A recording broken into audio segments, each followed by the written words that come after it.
Hey everybody, it's Michael from Wahoo Comics here with another Hunt and Haul video. I've got a bunch of books I'm excited to share with you today.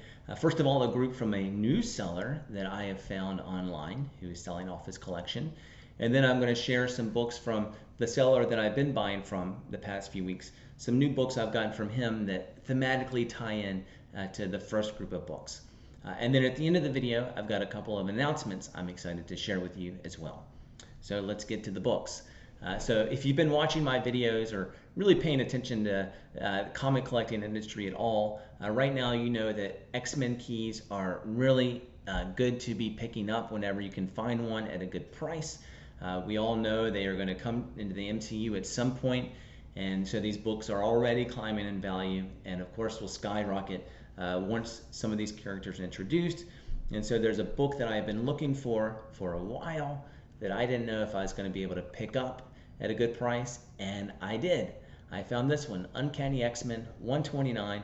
I'm really excited about it. It contains the first appearance of both Kitty Pryde and Emma Frost, and so this is a double key.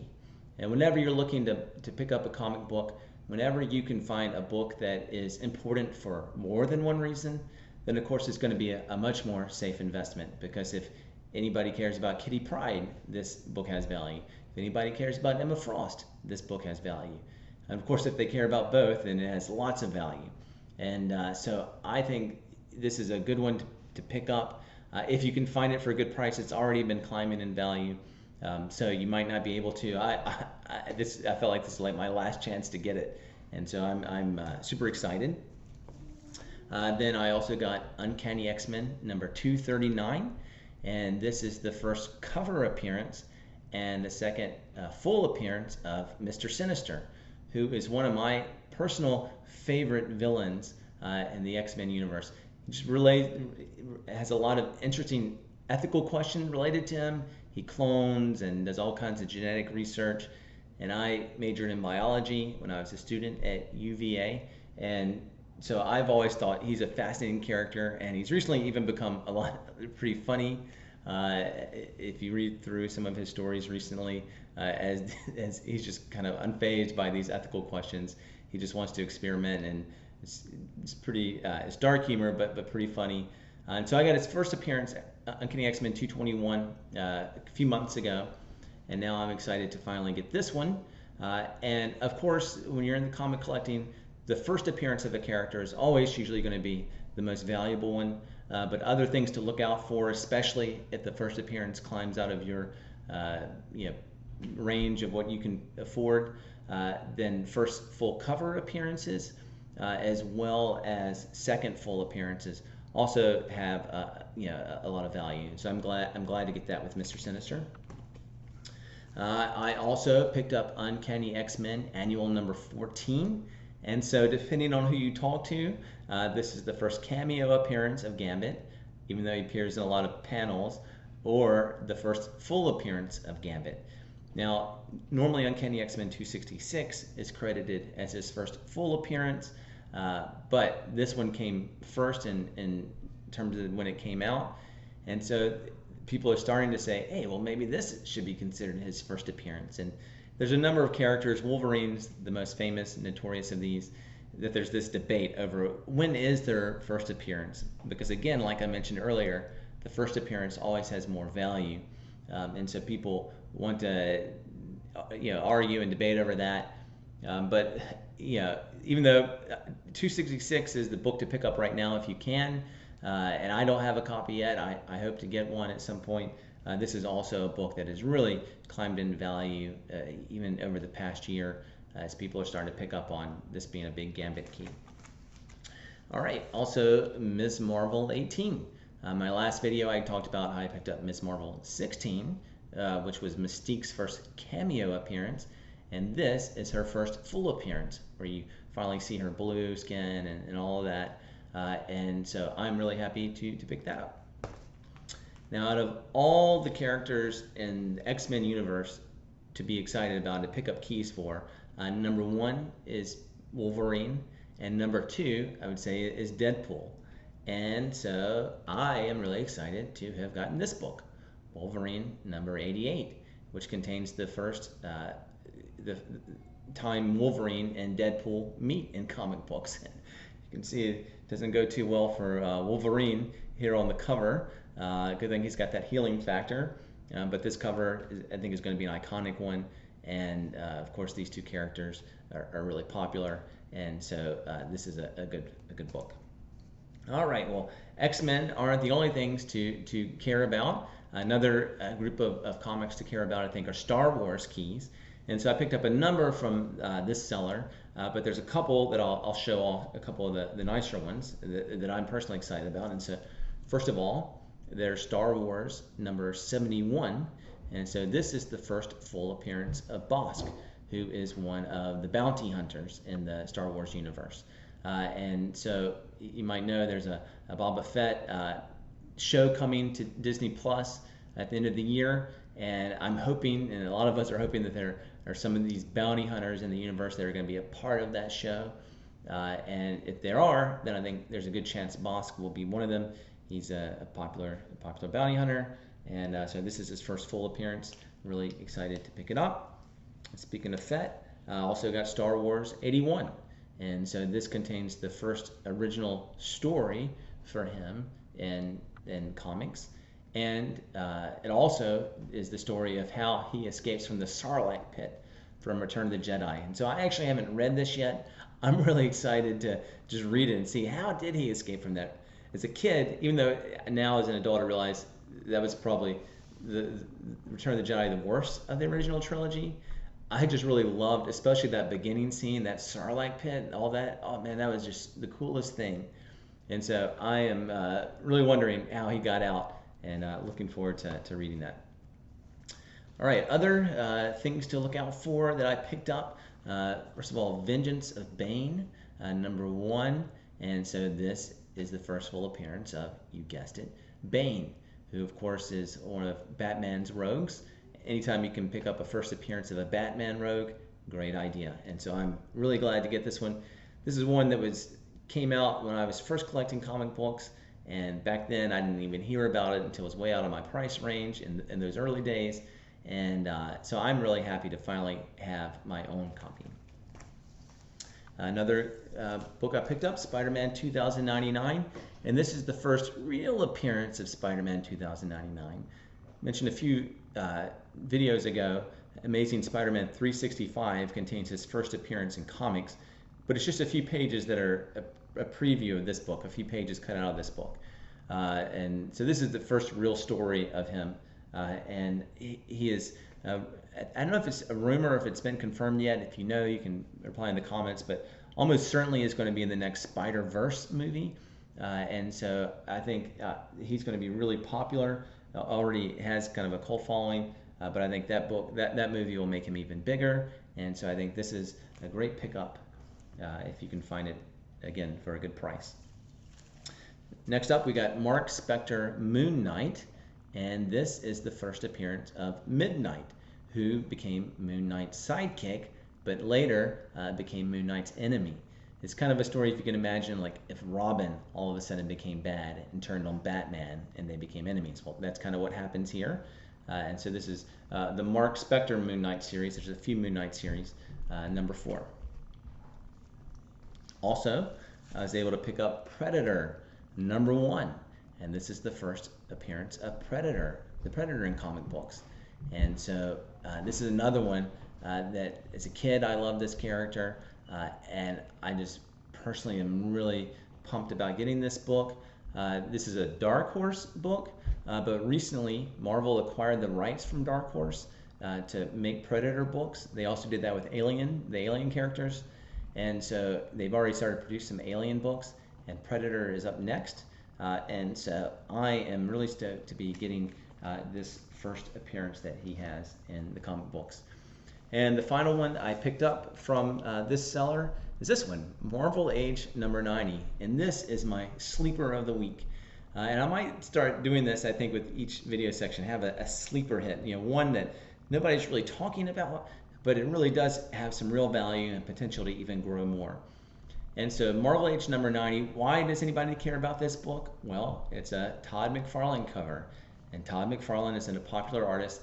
and his covers are becoming very collectible, and there are people that are willing to pay decent money for them.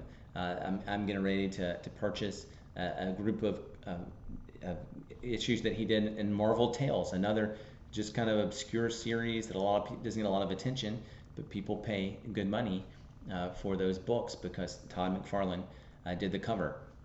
Marvel Age is an interesting series in general. It adds a lot of books that I think are sleepers that people don't really know about. You might not even know what Marvel Age is as a series.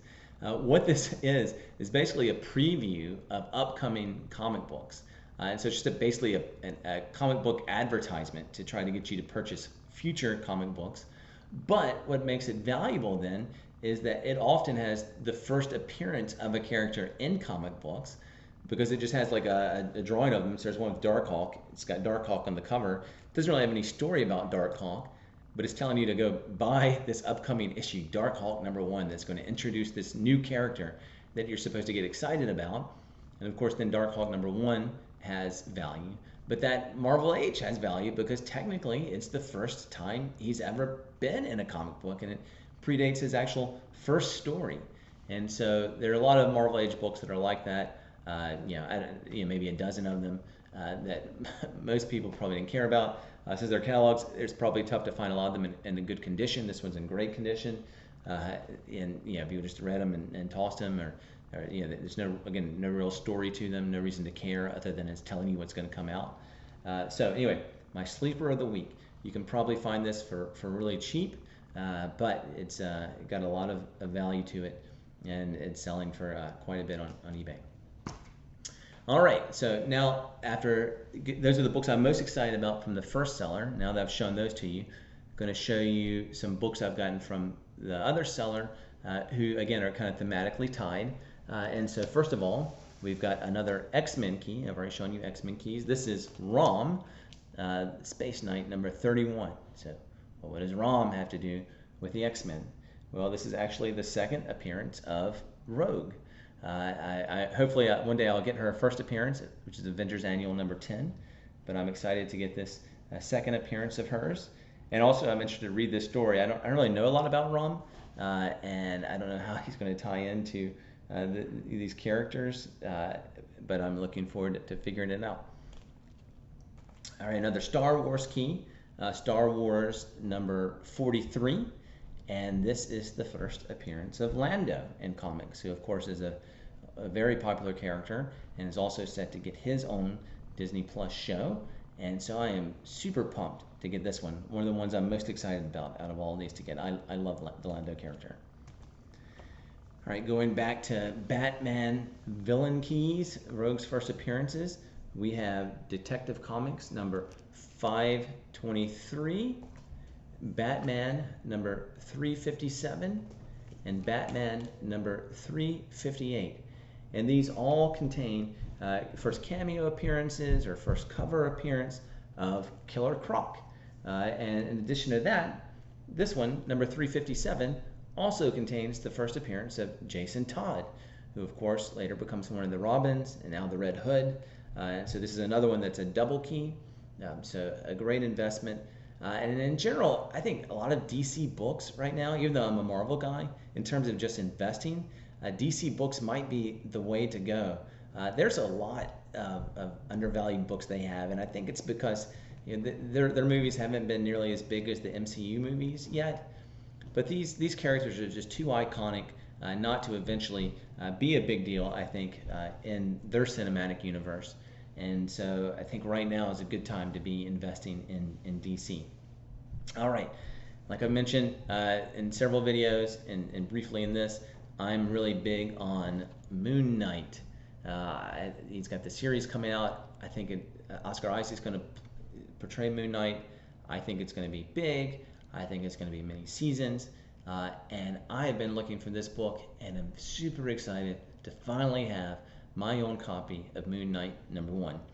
Now, this isn't any Werewolf by Night 32, which is his first appearance, but it's his first appearance or his first solo series, and I think it's a cool cover, and I am really pumped to have my own copy. And speaking of cool covers, there's a few other Moon Knight books I got that aren't as big of keys, but they do have some value, and pretty much just because their covers are awesome. I've shown you some cool covers in the past, but here's some new ones I didn't have yet. So this is the cover from Moon Knight number 17, the cover from Moon Knight number 20, from number 24. I love this cover with this character Stained Glass Scarlet, who might be one of the villains in the show. Number 26, number 27, number 29, this really cool Werewolf by Night cover, and then here in number 30, him getting ready to fight Werewolf by Night. Number 31, and his final issue in this run, number 38. All those covers are just so cool, and I love looking at them. I can just go through them and just look at them all day. And finally, one other minor Moon Knight key. This is Marvel 2-in-1, number 52. And it has a team-up thing in Moon Knight. It's another one that you can probably find for really cheap, but goes for a lot more money than you'll probably pay for it if you look at eBay. So anyway, I'm really excited to have all those books. Hope you enjoyed taking a look at them. Like I mentioned, I got a couple of quick announcements to share of things that I'm excited about. First of all, the first announcement is that this past weekend, I made my first sales on eBay. Actually, my first listings and then my first sales. I flipped some of the books that I bought at the flea market a couple of weeks ago. And so my dream is to be able to find books at a flea market or antique store or buy collections or whatever, just undervalued books that then I'm able to flip on eBay that then will give me the money I need to invest in some of these bigger keys that I just want to keep and hold forever, and hopefully obviously their value continues to go up over time. And so up until this point, it's been just theoretical, a dream. I've been buying some comics, but then wondering, well, am I actually going to be able to flip any on eBay? Will anybody be able to find my listings, or if I put them up, will they just be ignored? How do people even find these kinds of things? So I was really excited to make those sales. I got a good amount more than what I paid for them, and it showed me that my dream really can be a reality, I think. And so I'm going to continue to try to do that, to flip and then be able to buy some really cool books that I can show you all that I keep. And then the second announcement is that I've talked to a couple of friends, and I'm going to be starting up a new video series, and hopefully the pretty soon future that you can keep your eye out on. And this series is going to be called something like Collector Spotlight. And so with each video in this series, I'm going to have a different comic collector that I'm interviewing and letting them share the story of how they got into comics, why comics are important to them, and then give them a chance to show off a few of their favorite issues from their personal collection. And something I love about comics is that these are the stories that we read and enjoy, but they become a part of our personal story. And so I'm really excited to highlight the stories of some people and how comics have been important to them. So you can be on the lookout for that. As always, as we start to wrap up this video, it'd be a big help if you haven't already to subscribe, like the video, comment, tell me what books you've picked up, or if you would even be interested in being someone who is on that Comic Collector Spotlight series. Let me know. I've got a few people lined up, but I'll be looking for more. And if you're way away, some of those interviews will be virtual interviews. And I'd love to give you a chance to share your story of why comics are important to you, how you got into them, and what you like to collect. So hope you enjoyed it again. And until next time, hope you're doing well.